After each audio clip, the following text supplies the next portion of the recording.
G'day everyone, hope you're going well, especially my fellow Victorians, and we are in Freedom Weekend, which is so good. I still haven't had a chance to get a haircut, but what can you do? I will get onto that ASAP. The office is sort of set up, as you can see behind me, but we're still getting things 100% set up in the house, but I wanted to get this done today before we get into the content. Like and subscribe, and not to sound like the maker of a pyramid scheme, but if you can get a mate to subscribe as well, I'll love you forever. We're trying to get to 100 before Christmas. I really think we can do that, but I'm going to need your help to do so. So last year on the Raw, I wrote an article about my 4 favourite prospects coming out of the draft after the last year's draft had already been completed, and they were Logan McDonald, Finlay McRae, Jack Carroll and Nick Cox.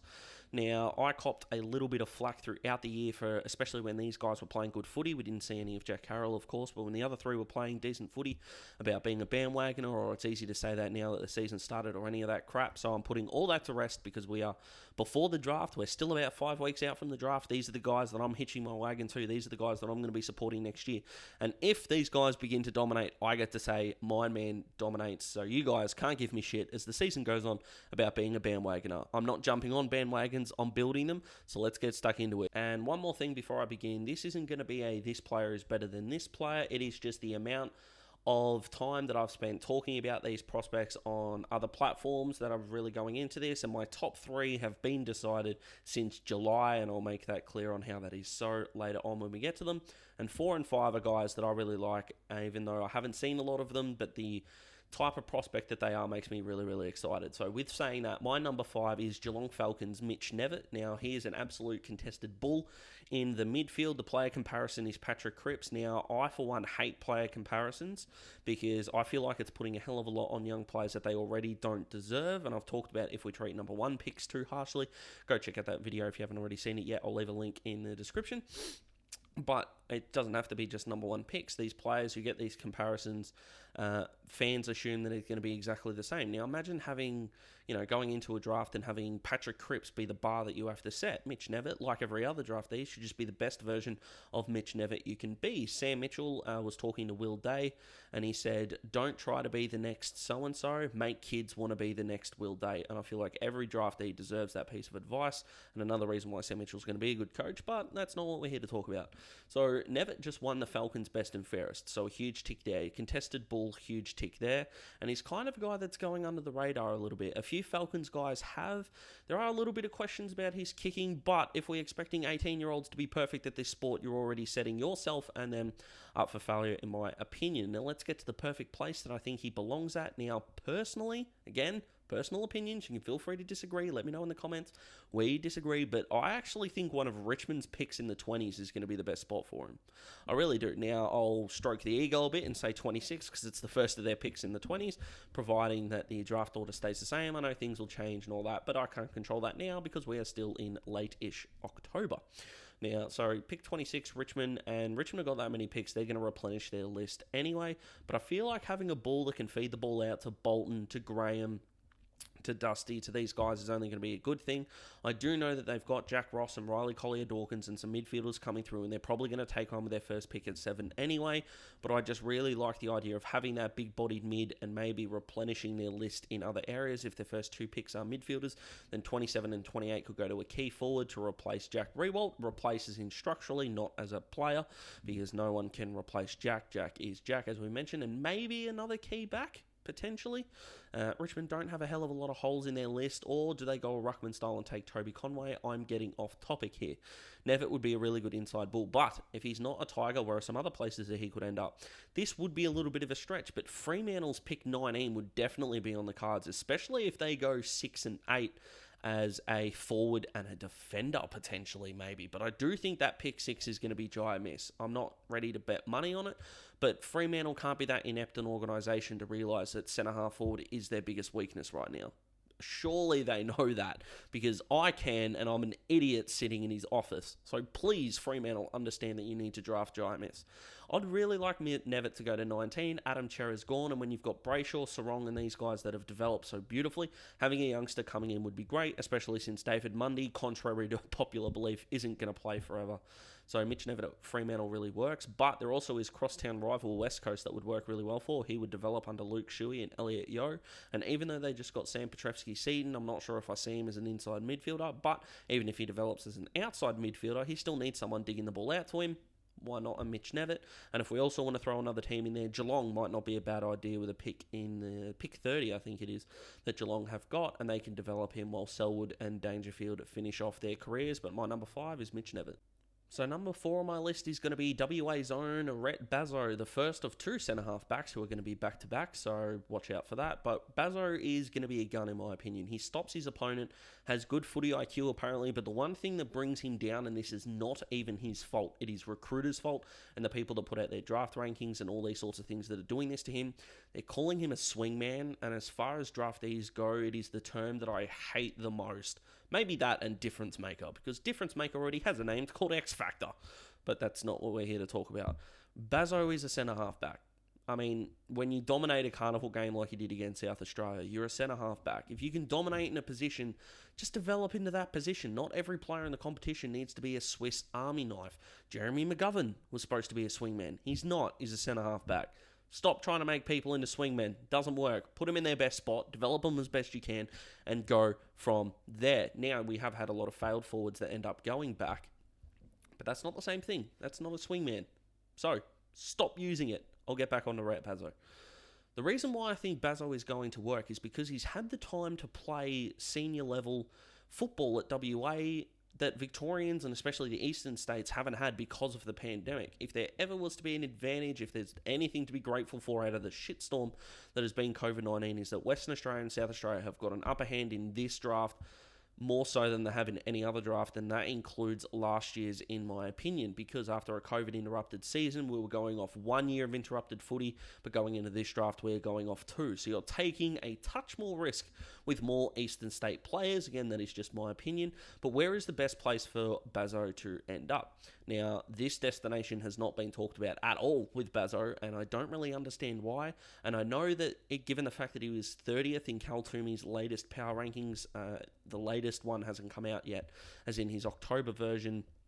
So he might have gone up, he might have dropped out, I don't know, but he's hanging around 30th. ESPN and Draft Centrals aren't really putting him in their mix, but Carlton's pick 25 looks perfect to me. Liam Jones isn't the youngest centre-half back anymore, so why not try and develop that next crop? They've already built their midfield up. Their forward line, when healthy, is pretty good. I still don't think Carlton are as good as what they think they are, and I know I've copped a couple of comments right now saying that that's not the case, but I'm more off Carlton than on them, especially more on them than Fox Sports are.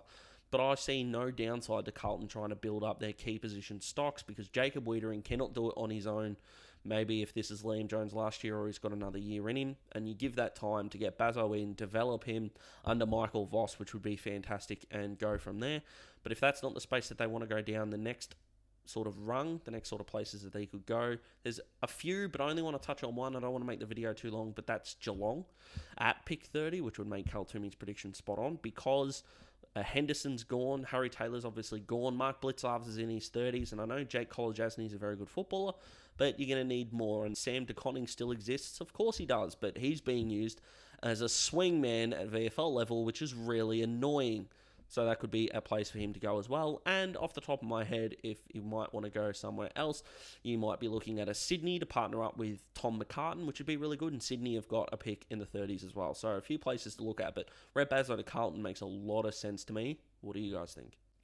3 and 2 aren't going to take as much time as the previous two boys, because they are pretty top draft prospects, so where they're going to end up is going to be a lot easier. But number 3, back-to-back centre-half backs, Joshy Gibcus. Now, in the Talking Hawks space, when they have a YouTube, Facebook, Twitter, wherever you can get social media, they're on it, and they're fantastic fellas. I talked about who Hawthorn should take with that first pick, and my number 3 and number 2 for that first pick have been mentioned in previous videos in July and in August, which is why I built the bandwagon back then and I'm bringing them forward now. But Josh Gibcus stops his opponents, has elite hands, a good kick, and great footy IQ according to most draft things that you read. Draft analysis, not draft things, draft analysis that you read up on.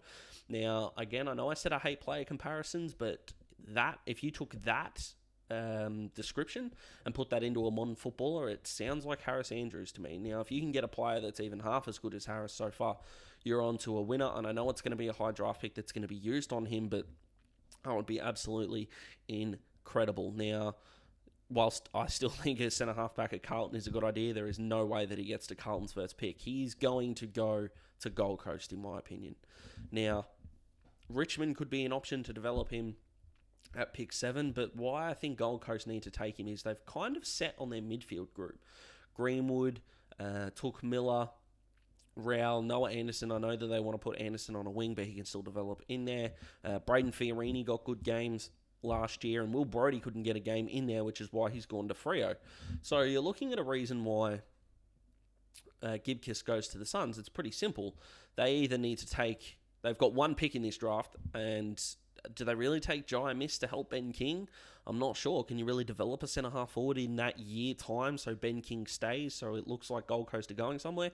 Again, I'm unconvinced, but someone alongside Sam Collins would be fantastic, and I see Charlie Ballard, perhaps wrongly, let me know in the comments what you think, but I see Charlie Ballard as a third tall defender. I don't think he could take on any brutes. And I like Sam Collins' pace more than his one-on-one marking, and Gibcus looks like someone who can stop his opponent and get the ball as well. So Gibcus to the Suns makes a lot of sense to me at pick 3. Let me know what you think, but this kid is going to be a gun. Number 2, and if you know me personally, you know what's coming. Finn Callaghan is a gun. Now, I know what you're thinking, Daz. The Herald Sun wrote about him this morning. What are you doing? Yeah, he was the other player I mentioned in July that Hawthorn should take with their first pick. I've known about this kid since the start. So, yeah, no, I'm claiming it. And if you want to come at me at that, I mean, you can. You'll be wrong, but you can. I'm not going to stop you.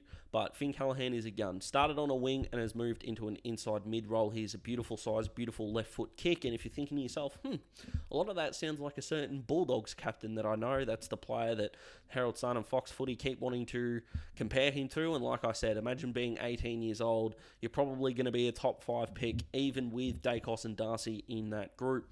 And thinking to yourself, wow, by the age of 25, they think I'm going to be the same player that's played in 2 grand finals, won 4 best and fairest, and captain my club. I mean, it's a lot of expectation, and if there are players that thrive on that, good luck to you. But as general fans, just expecting him to be the best version that he can be would be fantastic. He's a beautiful kick, a line breaker as well. Do not underestimate his speed, even if he is used as an inside mid. He can get it and feed it out, but he can also get it and go. And if he was in Adelaide's midfield, in which they've got Rory Laird, Ben Keys, Rory Sloane, Matt Crouch, who are, and I've said it before and I'll say it again, slow and one-dimensional, compared to other midfields in the competition. They had to add Harry Schonberg in there to develop that little bit of X factor, and adding Finn Callaghan into that mix would just be an absolute chef's kiss in my opinion. They've got Jordan Dawson, so him, Brodie Smith, and who's the other one I'm thinking of? Paul Seedsman on the wing is elite outside run, and Finn to that group is just magnificent. So I love Finn going to the Crows at pick 4 here, even if it is before going at pick 5, which does belong to my Hawks, but it is what it is. This kid's a gun. Number 1, and I'd like to apologise to anyone that personally knows me because they already know what's coming, and I've talked about this kid plenty of times, talked about him a bit on the Talking Hawks space as well. So it should come to no surprise for people that do know me when they're watching this, but for those who don't know me, first of all, good on you. You've done well there. You've made excellent life decisions, but stick around for the footy chat. Don't forget to click that subscribe button. But number 1 is Subiaco's own Matthew Johnson, the exact same size, the exact same weight as Marcus Bontempelli was when he was drafted. And if you remember, when Bont was drafted, the Dogs supposedly drafted him for size and potential. Why can't Matty Johnson be the same? If you're looking at him as a draft prospect, you use that size, you use that potential, and build him into a very, very good footballer. Do not try to build him into Bont, because he isn't Bont. Now, this kid doesn't get the footy like Bont does.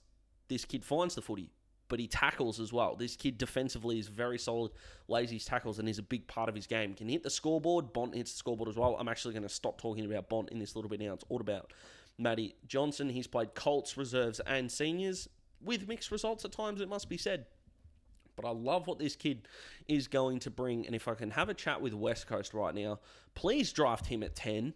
You have an aging, unfit midfield. You're going to need the next generation in there.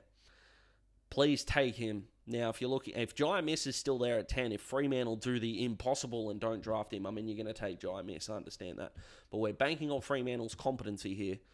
Take Matthew Johnson. Local lad. He's not going to leave. He's not going to go home. He's going to be a part of the next generation midfield. It makes so much sense to have a guy with a size that good and he doesn't have to play straight away. So if you think he may need to put a few more kilos on, you're going to get the preseasons into him. He's going to stay at Subiaco Waffle because West Coast don't have a waffle team anymore. I don't think outside of Jason Horne-Francis to North, there isn't a pick that makes more sense than this. But if they do the impossible and they don't take him, who else should get him? Richmond's pick 15. This would totally nullify my Mitch Knevitt to Richmond analysis before, but Richmond's pick 15 does make a lot of sense as a secondary pick, but any one of those teams in the teens would be great to have him. Another one that would be awesome to have him would be Port Adelaide. I think they'd look at him really strongly. Even though Ollie Wines is a bull, they need more midfield depth, and they need players that can bring different things. Now, Ollie wasn't fantastic at hitting the scoreboard, and neither was Travis Boak, and Matty Johnson can definitely do that. So I feel like Richmond and Port would both be really good goes. So they are my top 5 draftees that I'm building the bandwagon for. Who is your favourite prospect that should end up at your club, in your opinion? Don't go too outlandish. Don't say, Jason Horne-Francis should get to Fremantle at pick 6. It's not going to happen, that we know. So keep it realistic. Keep it fun. Let me know in the comments what you think. Push that subscribe button, like I said before, trying to get to 100 before Christmas, and would love your help in doing that, and get your mates to subscribe as well, because we're just talking shit about footy, and at the end of the day, apart from getting out of lockdown, that's all we really want. So I'll see you next time. A mock draft should be coming at some point. I'll do that a lot closer to the draft as well, but there is plenty of things going on, including getting the office fixed up as well. So I will see you next time. Goodbye.